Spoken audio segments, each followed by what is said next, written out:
I'm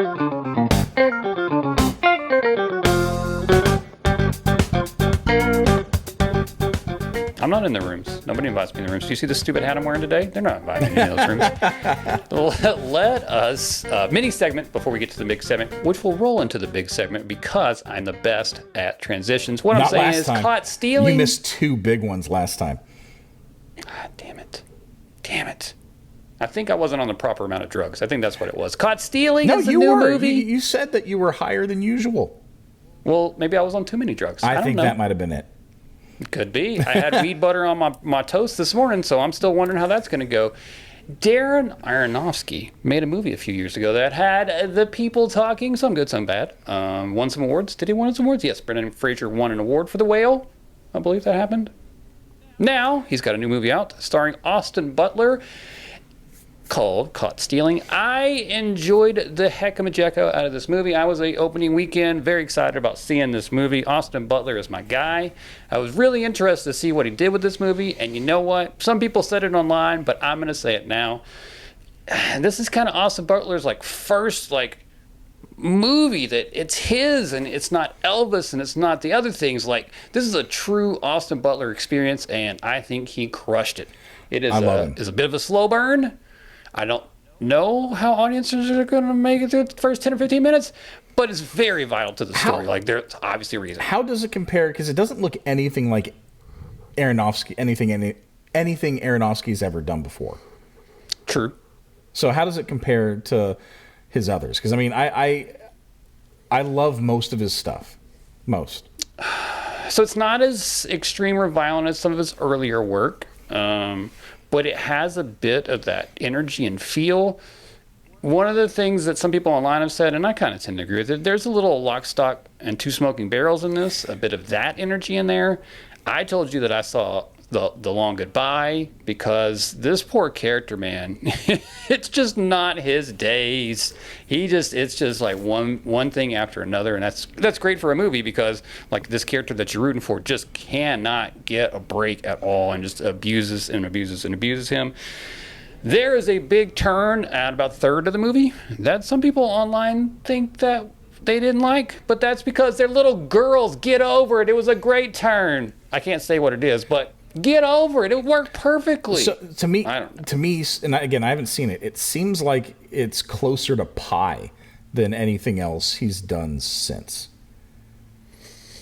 In terms of just this gritty, rawness to it, because everything else has been even something like The Wrestler, as raw as it is, still feels more polished. If that makes sense. Yeah, you know what? How about if David Fincher made this movie in 1998? I feel so the Panic Room vibe. Okay. I guess, man, in my mind it's going to be something different than most people's, but the original start of the story takes place in 98, and I think that's where the movie lives. Yeah. The energy, the way that it moves, the kind of movie that it is in that way.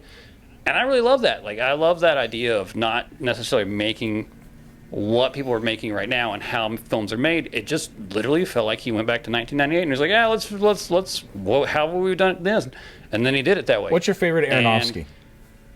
What's your favorite Aronofsky? Ooh.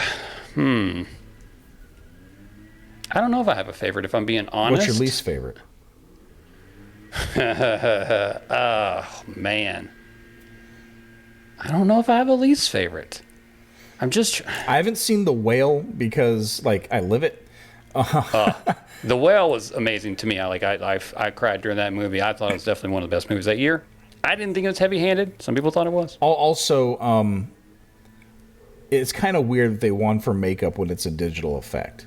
Right. That to me is a little weird. Also, I love Brendan Fraser, but we got you know what? we got some fat actors out here.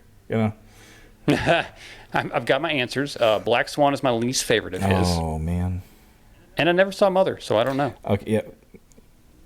That might be my least favorite. The Fountain holds a special place in my heart, even though I don't think that movie was what it inspired to be, and I wish it could have been. It felt like it almost got there, but so close. I saw it and I didn't care for it, but then I realized for a few months later, I kept thinking about it, and I'm like, oh, that's a good sign. That's a real good sign. But then The Wrestler, for me, was like, oh, I'll watch anything this guy makes from here on out. Like, The Wrestler changed me.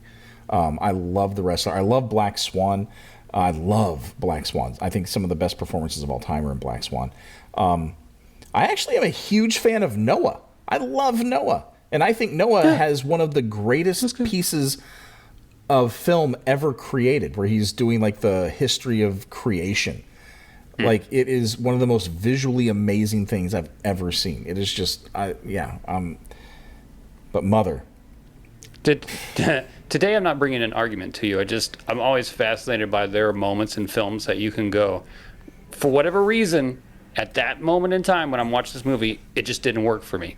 And what didn't work for me in The Wrestler was the guitar music. And I know that was Springsteen, right? Springsteen did the music for that? Did he? I think so. Well, whoever it was, he did a few songs, if nothing else.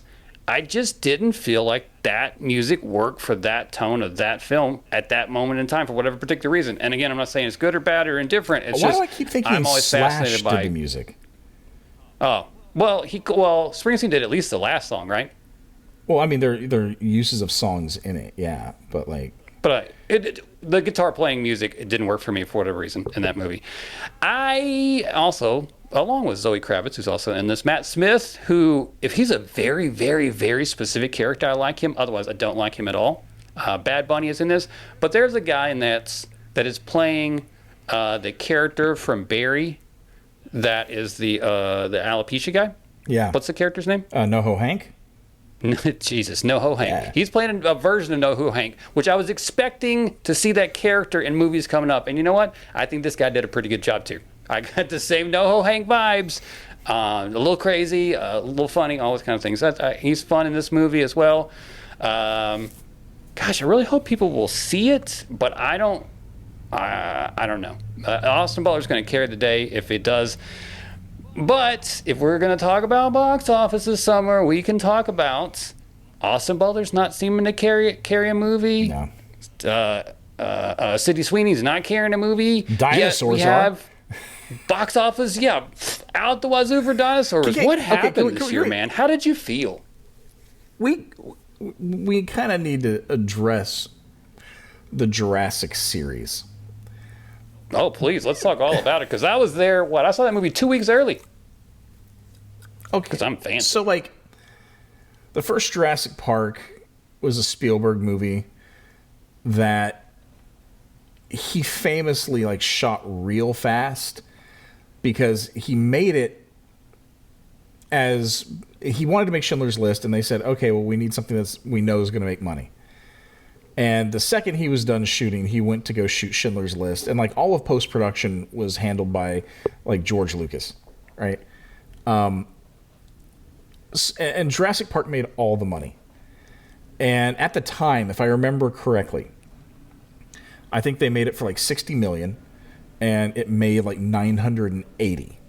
And this is 93 money. Largest movie of all time at that point. And... if I remember his breakdown correctly, at the time, Spielberg got 10% gross for producing, 15% for directing, and once it hit the black, he got 50%. That's not bad. Which means once it crossed 100 million, 120 million, like every dollar, he got 50 cents. And then he got the majority of merchandising. That was a sweet deal.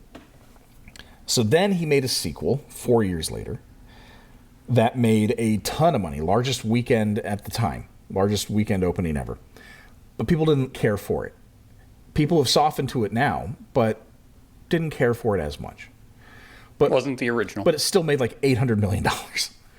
Right. Then the third one came out, famously rushed into production. Famously. Like, just shoved into production. They basically were changing everything at the very last minute. I think Joe Johnston came on very late, which he kind of does. That was the Vince Vaughn one, right? Yeah, no, that's the second one. This is the William H. Macy one, and Taylor Young and William Jeter, or Michael Jeter, sorry. And that one I think made like $400 million. And people have really softened to that one over time. Because it's not a bad movie. It's just there's not a whole lot there. It's just baseline what a Jurassic movie should be. Okay. That was 2001. 2015 comes along, so 14 years later, they reboot it, and now they have the latest It guy helming it, right? Or not helming, but like starring in it. And it's Colin Trevorrow's second movie, and it's the highest grossing movie of the year. I think it made like $1.3 billion, $1.4 billion, like almost instantly became one of the highest grossing movies of all time. And then they made a sequel. And the first, and Jurassic World, people dug, right? Like people dug it for the most part. They definitely did. Still do. And then they made a sequel that most people didn't like, but it still made like $1 billion. And then they made another one, Dominion, which I don't think anybody liked, like relatively. I know they're fans of it. First Chris Pratt or second Chris Pratt one? That's the third one. They had a third Chris Pratt one? Yeah, and this is where they brought like everybody back. So they had Jurassic World, then Jurassic World Fallen Kingdom, Jurassic World Dominion. And that one, even though most people didn't like it and has a very low Rotten Tomato score, still made like over $1 billion. So then this new one comes out. And I don't know if it's crossed $1 billion. I think it's hit like 800 million worldwide, something like that. Even though it's like everyone's kind of like, meh, that's all right. So the thing is, how bad do these movies have to get before people stop seeing them? Because everyone points to like, well, Jurassic World made more than Superman. It's like, yeah, but like the last few movies that had Superman in it were like notoriously bad, right? Sure. Like people were meh, mostly meh. It has its fans, but people were mostly meh on Man of Steel, and like nobody liked Justice League, right?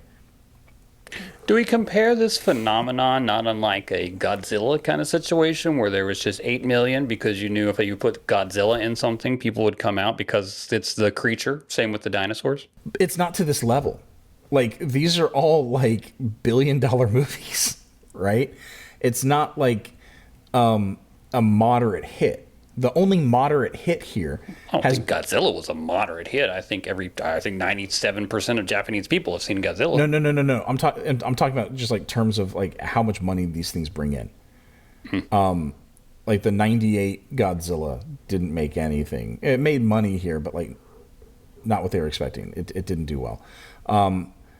The others have made money as they've gone on, but like you know, I don't think the Gareth Edwards, who also did the latest Jurassic World, I don't think his Godzilla made a ton. I think it made enough to be profitable, but like we're not talking about Jurassic money. So again, the question is, how bad do these movies have to get before people stop seeing them, or they only see? And it's not like people are seeing them because they have dinosaurs. Because there are other movies that have come out that have dinosaurs, but like no one saw that movie 65 million or 65 BC or whatever it was, the one with Adam Driver. Was that sold with dinosaurs? Because I didn't even know dinosaurs was in that. Yeah, the setup is he lands on a planet and there are dinosaurs everywhere. The twist is you find out he's actually an alien from another planet, and this is Earth in our prehistoric past. Boom, ruined it for you. Dun, dun, dun. But yeah, it's sold with tyrannosaurs, right? And it's like, why? Like, this doesn't work for shark movies. Like, people keep making shark movies because they make enough money, but they're not huge blockbusters, right? There's been like one, and it's the first Jaws. So like, why do these Jurassic? What was that Sharknado box office number? Those went to video and sci-fi. They sell DVDs of that? I don't know if they were still selling DVDs at that point. But again, we're not talking about $1 billion, Matt. These movies are putting up $1 billion a piece. Superman is topped out at like 620, right? not putting up $1 billion. Like, so again, how bad do these movies have to be before they stop making $1 billion? You answer. I'm going to take a look at a couple of figures. There is no answer to that because it does not exist. There was a lot of surprises, I think, this year, good and bad, with the summer box office. It felt like sometimes we were like, oh, movies are back, and then we hit another thing, and then not so much. You know, we talked a lot about Naked Gun series, and we were hoping that that was going to make some money so that those kind of movies would come back to the theater, and it made exactly Sharknado the 3 right amount. made $1,600 in the theater. Nice. The Godzilla that you were talking about, the first one, the Gareth Edwards one, topped out at First of all, I think you completely misunderstood what I was saying. $200 million. I was talking about Godzilla as a franchise. I understand that you were talking about money, but I wasn't talking about I was talking about Godzilla when it first began. I'm just talking about the fascination with those things. Right, but like again, they don't play over here. I'm saying like these movies are making. You just misunderstood what I was saying earlier. They're making $1 billion. I'm not arguing anything about so numbers. Like, who is seeing these? Why do they keep seeing them? I know it's people like me. You know, like I've seen every single one in the theater. But the difference is I've seen the first one 12 times in the theater. I saw the second one like 5 times in the theater. I saw the third one 5 times in the theater. I saw Jurassic World 3 times. And every other one I've seen once. I didn't own Jurassic World Dominion. I'm probably not going to get the latest one. You know, so again, like, how are these movies making $1 billion every time they go out? And what is it going to take for people to stop seeing them? Is it just that Jurassic logo? Do they see the Tyrannosaur bones and everyone loves that first movie so much, they're like, yeah, sure, we'll give it another go. Do you remember what number one at the box office is this year? This year, let me take a look, because I'm not sure. Well, don't cheat. I'm not sure. Because this has been a weird year, and I'm a Minecraft movie. A Minecraft movie is sitting at the top, but just barely, like $600,000 above Lilo and Stitch. So those are your ones and twos, your family movies, certainly, that have come out. That Minecraft is, you know, again, just not a world I live in, so it's always going to be a little peculiar to me. But good job, you guys. $423 million. That's not bad. Well, that's then, domestic, right? Yeah. Okay. Yeah. So like, Minecraft is also like one of the most valuable franchises on the planet. It's like that, Pokemon, Dragon Ball Z, right? Right. But like, yeah, it has a huge fan base. So like, I can understand that. That's why I made the joke about, you know, is there a Jack Black movie out? Because his movies seem to make money now, no matter what. But like, the Jurassic franchise is real weird because they keep just churning out money. Like, it's kind of like the Avatar phenomenon where it's like no one calls Avatar their favorite movie, but like it's made $2 billion, right? And the second one's made $2 billion, but like every time I'm like, hey, did you see Avatar 2? People are like, I don't know, maybe. Like, no one remembers seeing it. So like, I'm just, it's weird that stuff like that hits, right? And like Fantastic Four kind of like puttered out, you know, just kind of like, came and went. Superman is... Take a guess on where it's ranked on the box office for the year. Let me give a worldwide gross estimate. I'm better on that. Worldwide gross, I'm going to guess, is probably sitting at like 450. Well, I'm not looking. Maybe 500. Am I close? Hold, please. Yeah, sure. But like that one did okay. It's number 6. Let's see. Oh, no, get pushed back. Worldwide gross is 506. So I was fairly close. Okay. And if we want to go to worldwide, I don't want to disrespect the number one movie worldwide is not a Minecraft. It is not Lilo and Stitch. Do you know what it is? No, what? Niza 2. Oh, yeah. Yeah. 1.9, baby. Yeah. 1.9. And that's a reminder, too, that no matter how much we pretend like the box office is ours, it is indeed not very much. Because all it needs is one giant movie from China, or and India. Then they're going to take over. Or India. Or like India. Technically, Or I India, think sure. India might have a bigger film industry than we have now. But then you have something like Superman. They didn't make it on the top 20. Which has made over $600 million worldwide.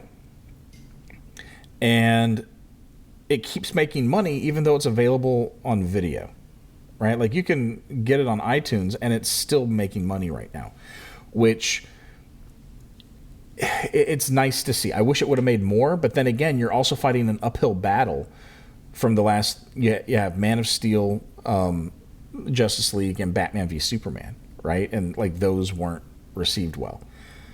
Can I ask you an honest question? Yeah. When you talk about that stuff, that matters to you, and that matters to movie people. But do you think, at large, that matters to people? What, box office? No. Just where the last two Supermans, like what happened with them. Do you think that people go see a new Superman and they just don't even care? It's not a conscious decision, but it affects them subconsciously 100%. You know, it's kind of like if you go to a restaurant and the meal's not great and it's kind of bad, next time you're thinking about going out to eat, you're not necessarily going to say, man, I'm going to avoid this place. It's just not going to come up when you say, oh, how about we try this? How about we go here? It's just not a place unless someone mentions it and then you're like, oh, no, that place sucks. That's why you didn't think of it in the first place.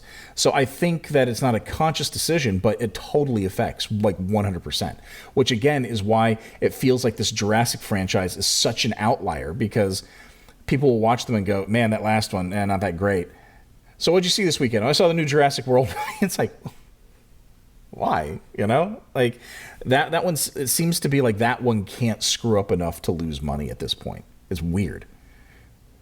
I'm so proud that Final Destination made $300 million worldwide. I didn't even notice that until I flipped over to the worldwide box office. You know, you know what? And I had a lot of fun too. I had a blast. There's another franchise that's kind of similar, although in like a reverse way, where like every 4 or 5 years, a Planet of the Apes movie comes out and everyone goes, oh man, this is pretty good. And then they go, you know, all of these movies except for like one, are pretty good. These are actually really good. And then they like completely forget about it a week later, until 5 years later there's another Planet of the Apes and they're like, oh wow, I heard this is great. Like Planet of the Apes has like 8 or 9 movies at this, I think 9, and like all but one are pretty good. And over the last 60 years. And for some reason, that's the one that like always feels like an underdog, even though it has one of the best percentages of hits to failures. I wish Ichi the Killer would have been a franchise. That'd have been something to see. What was the biggest disappointment you think this year? As far as, and I may be able to, never mind. I want to guess what I think that you think is the biggest failure of the box office from 2025. And can I guess that it's Megan 2.0? I don't think that's the biggest failure because they didn't have as much money behind it, but I think that might have been the missed layup. Oh, okay. That's a good answer. Right, like because it feels like if they had just done the same movie again without changing the whole tone as radically as they did, they probably could have put up another 200, 300 million. Yeah. Right? But man, what's the biggest budget to failure this year? Did Snow White come out this year, or was that last year? Snow White did come out this year and make good money. Yeah, that's probably it then. Like Snow White made good money. You didn't see it, but it made good money. Are you sure? I'm going back. Because I thought 205 mil worldwide. 205 million worldwide on how big of a budget? Ooh, that's a good question. I'm scared to know. Who was in this movie? Didn't even know. Was that a real movie? Gal Gadot. Oh, that movie. Oh, I'm telling you, that movie lost a ton of money. Oh, now I remember. See, I disrespected it. I thought it was something else. Yeah. Yep. Mm-hmm.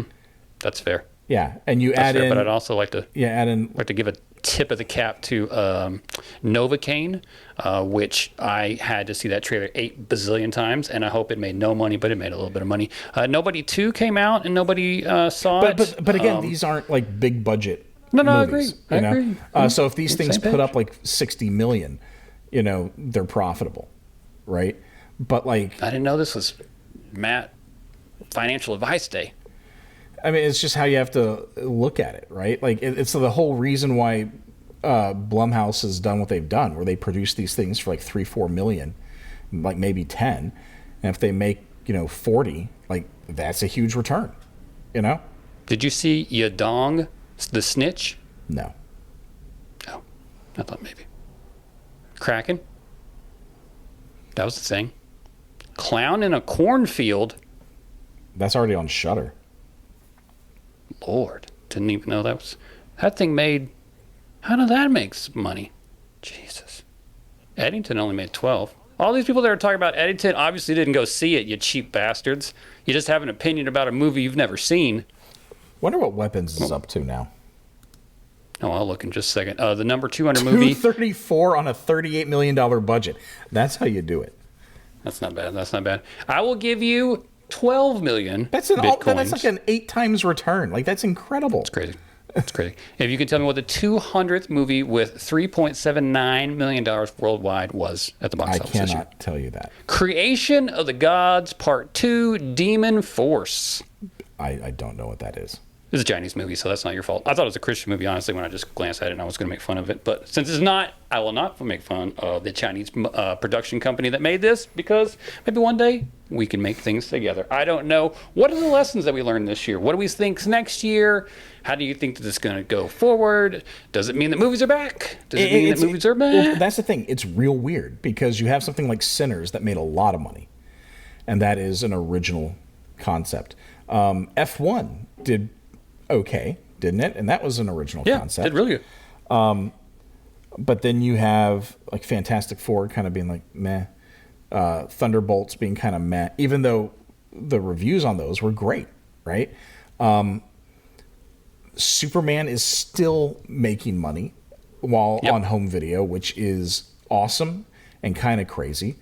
And again, I don't think they can screw up Jurassic enough to get people to stop seeing them as long as like they have a Tyrannosaur in it. So I don't know what the message is, because there's a lot of stuff going on that you haven't seen before.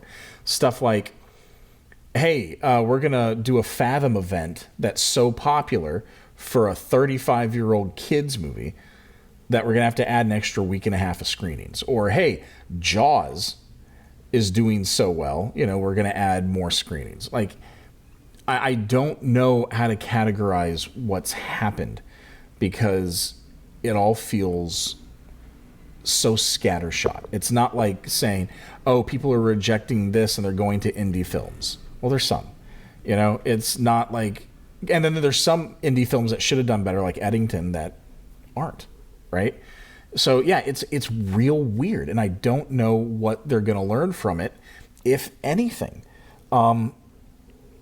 If I were trying to run a studio, yes, I think I would look into big profile re-releases. Put a little bit of marketing behind it. Let people know your movie. Like they did a double feature of Batman and Batman Returns on one day, and I didn't know about it until that afternoon. I will argue a bit against that in the sense that you're still just hitting singles. And I think that we've seen that home runs are all that matters in the industry right now. And, that can be part of it. But that's my problem, is that, like, you can't...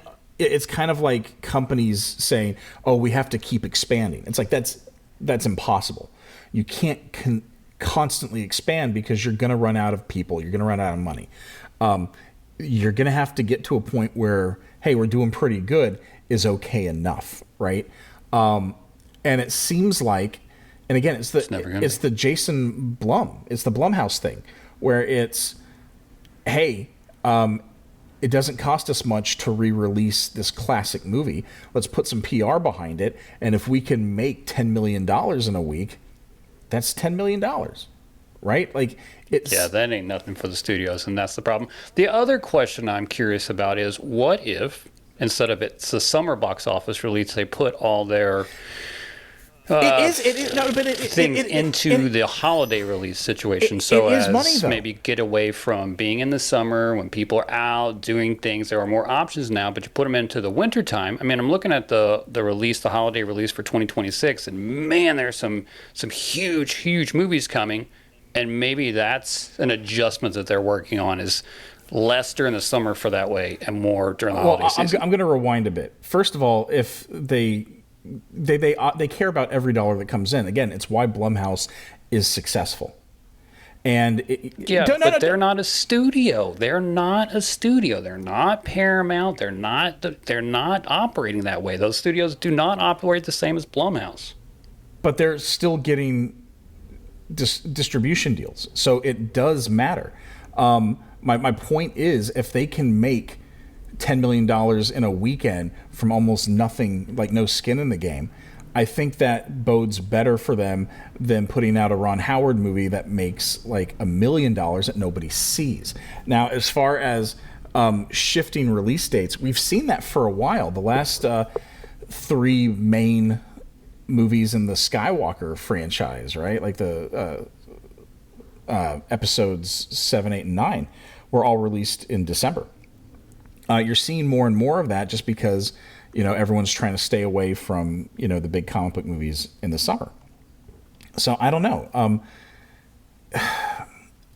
I think everything's shifting because, used to you drop all your junk in January. Red Letter Media talked about it. We've talked about it. But now it seems like January on streaming is where they'll release some of their best stuff, Yeah. So I think I don't think anyone knows how this works anymore. Used to be you could kind of like, it was almost like spreadsheet-like.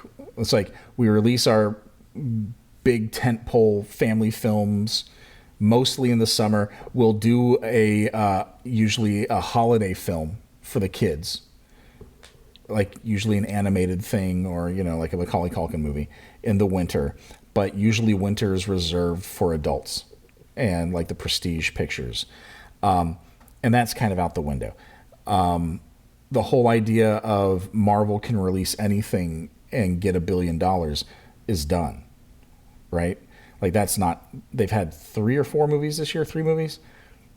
And I don't think any of them have cracked 600 million or yeah. No, they did not. So yeah, I don't like, it feels like no one knows what's going on and they don't know how to navigate what people want. And I don't think people know what they want anymore. Just to end this little thing here, Sydney Sweeney, Ana de Armas, Vanessa Kirby, Jude Law, Daniel Bruel, and Felix Kammerer, nailed that one, are the stars of said movie that we've been talking about this whole segment, Ron Howard's new movie, Eden, out in theaters now. Matt, we have reached the end of another perfect episode of Matt Men Movies Podcast, the podcast that talks only about, you know what, can we just talk about Jude Law? Can we just have a Jude Law podcast? I watched him again yesterday and something. Oh, that's a sexy mofo. Let me just tell you that. A+ work by Jude Law at all times. What do you think happened to, like, why didn't he go leading man route? I just don't think he wanted to. Also, yeah, he's a little smarmy. I mean, there's a little schmarminess that doesn't always work for a leading man. Did you ever see Repo Man that he did? Yeah, actually, I don't mind that one.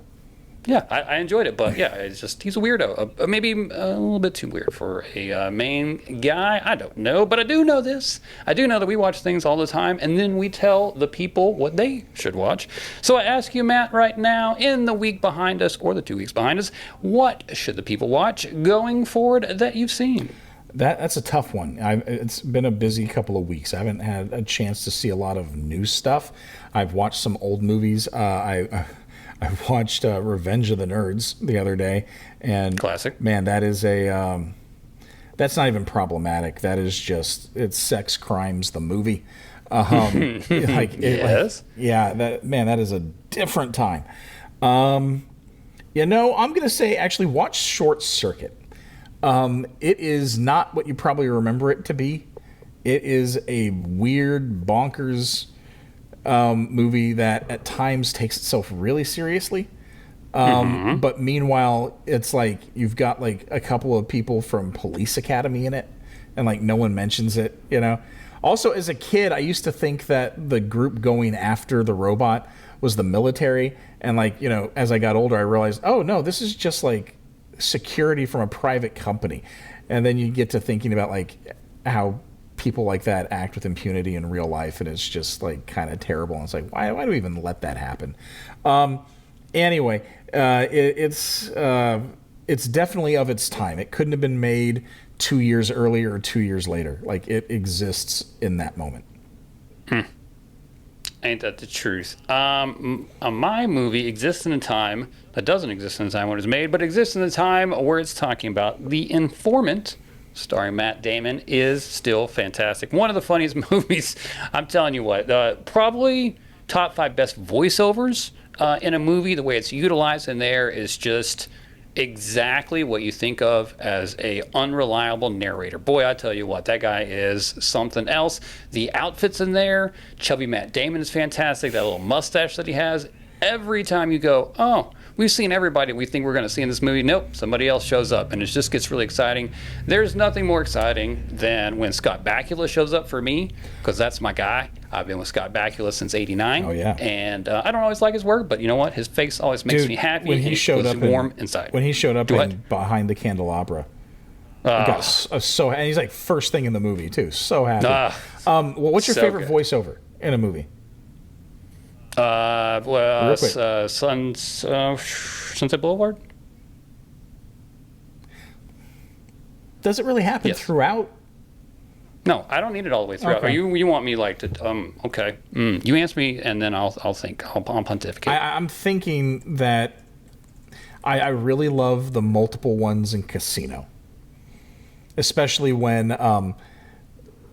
Joe Pesci's talking towards the end, and then as he gets hit, you can hear him go ah in the voiceover. It's hilarious, and it really shouldn't be, because it's like one of the most violent scenes ever put to cinema.